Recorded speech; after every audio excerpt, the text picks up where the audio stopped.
An Idaho judge is now considering whether or not to release certain footage from the University of Idaho murder investigation. This follows a request from the victims' families urging the city of Moscow not to release additional images. Alexandra Conyarts closely followed today's hearing and shares what's next in this case.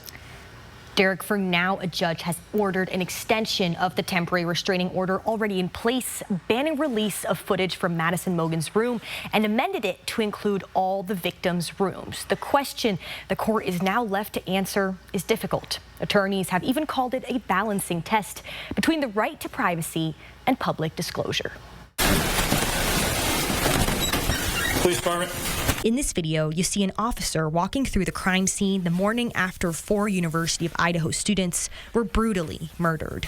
Those black bars are there because of a temporary restraining order that a judge has now extended. However, the attorney representing the city of Moscow in the case says that restraining order should have been denied. The city is in the middle here. Andrew Pluskow argues that despite how disturbing these images are, the city should not be prevented from releasing them because they are required by law to do so. There is no investigation ongoing. The city can no longer say, look, we can't release these. There's an investigation ongoing. It will impede the administration of justice.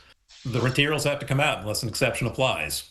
It is that exception that has raised controversy. The lawyer for Madison Mogen's family argues those graphic crime scene images should not be public record because they are a violation of privacy. When you look at what these images would show, the dead bodies, I mean, what more do we need to know?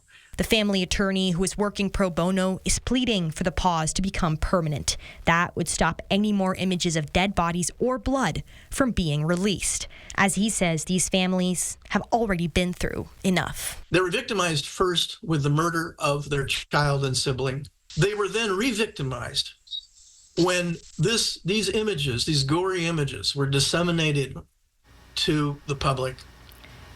There were photos released before the restraining order showing blood and video of interviews with friends of the victims. We at KXLY did not share those because they were disturbing, and we did not think that they shedded any more light on the case. At this time, there is no timeline on when the judge will make a final decision on the fate of this footage. In studio tonight, Alexandra Conyarts, 4 News Now.